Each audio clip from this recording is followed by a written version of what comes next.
Jane Velez-MItchell for Jane Unchained, and we are continuing our coverage of the carnage in North Carolina. At least 43 humans dead and 3,400,000 farm animals, chickens, pigs, turkeys. That number expected to go up. We have a very special guest with us today, and his name is Dom Thompson, social media influencer, multi-sport athlete, vegan activist, and just caring, compassionate human being. Dom, thank you for looking into the camera eye. And you have posted things. I'm going to show some of the things you posted on your very popular Instagram account. Who's to blame? The farm owner, a hurricane, the meat industry?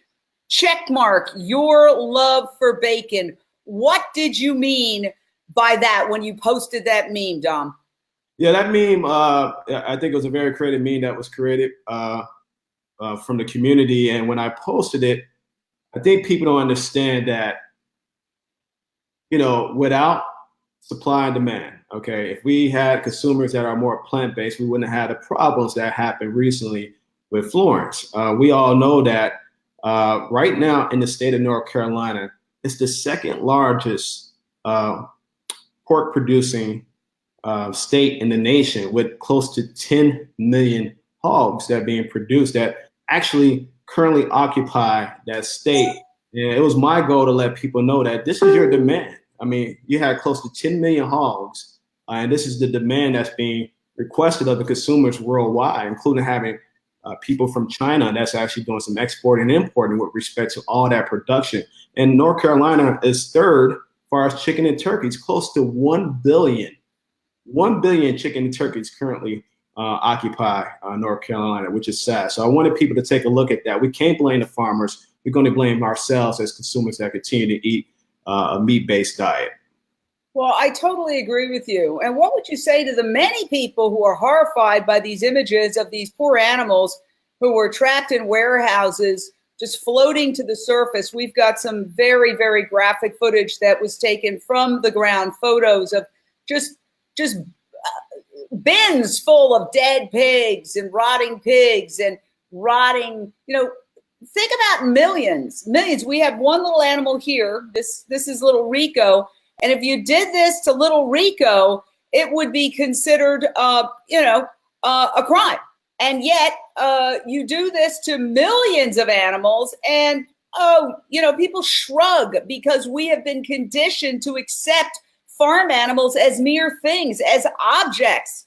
So what would you say to those people who say, I hate that, but you know what? It's my choice to eat these animals, which of course I say it's not just a choice when there's a victim. But what do you say, Dom? I agree. It's not their choice when it's a victim. It reminds me of secondhand smoke. It's almost like secondhand feeding, secondhand eating per se, meaning if you, the individual, are making this lifestyle choice to continue to eat meat, you're going to have an impact on your health, no doubt. But you're going to also have an impact on the environment, which is more importantly, those low-income communities down there are full of these facilities that's producing, I think they have close to 40 million gallons of feces that are being produced every single day. And that's because the consumers are demanding that. And where do you think that's going? It's not going into your comfortable home if you're in a privileged situation and living in a more high-income community, but it's going into those low-income communities that's having an impact on those residents there that have, it's going to have a public health impact. A lot of research has been done by Duke University that shows that many people that lives in those areas where those farms are currently producing the meat production have a lot of health issues. They visit the hospitals more. They have respiratory issues. They have asthma issues. So look at what you as a consumer is doing to that impact to that low income family out there, specifically African Americans.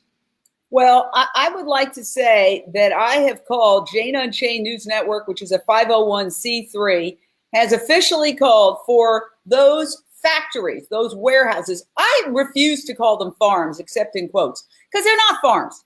They're warehouses where animals are imprisoned and locked up and don't touch grass and don't see the sky. And the idea that they were left there by the hundreds of thousands, indeed, if you add them all up, by the millions to drown, is morally reprehensible.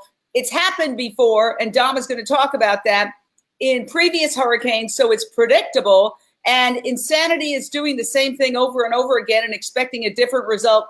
I am officially calling for those warehouses not to be restocked with quote unquote new animals, so that we can then know that the next hurricane, the next storm, they're also going to be left to drown, which unfortunately is some sort of insurance write-off. So, but they're not widgets. They're not like having a floor that got flooded that you have to refloor. These are sentient beings who had mothers, who feel pain, who dream, who suffer.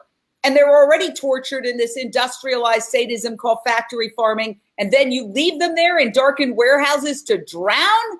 Yeah. Dom. It's horrible.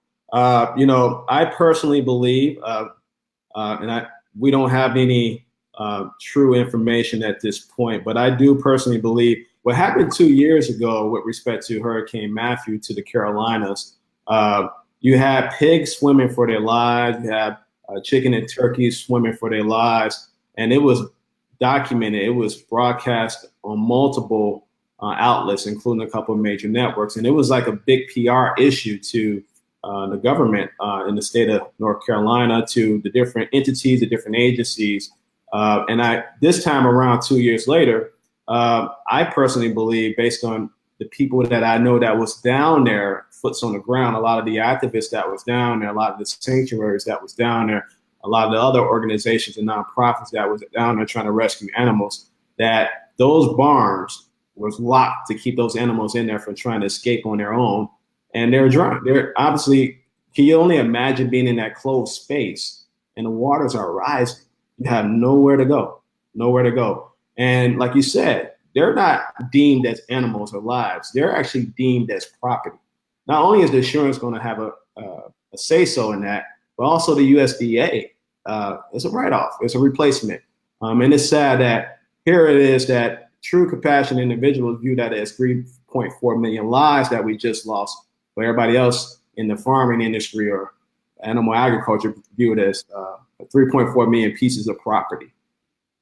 Yeah, and again, I am officially calling for the U.S. government to do an investigation. You know, if you rebuild over and over again in a flood zone, eventually it's your fault. The first time you could say, oh, I didn't know. The second time, who knew it was going to happen twice? But now it's happened 3 times at least in recent decades, where we've had this massive carnage with these massive loss of farm animal lives because they're in this area. And the irony, of course, is that animal agriculture is a leading cause of climate change, which is exacerbating these storms and making them more deadly because climate change warms the water. And it's been documented. Animal agriculture is what is destroying our environment. Animal agriculture. And so then when it comes back to bite us with these storms, what do? Instead of saying, well, let's check out an alternative to animal agriculture, which there are plenty. You know, mushroom farming is very similar to chicken farming. If the government got on board with this, we could transition to solar power. These farmers could make money. Wind farms, mushroom farms. There are innumerable things. They could switch, for example, from cow dairy to plant-based milks, which dairies like the Elmhurst Dairy have done, and they're very successful.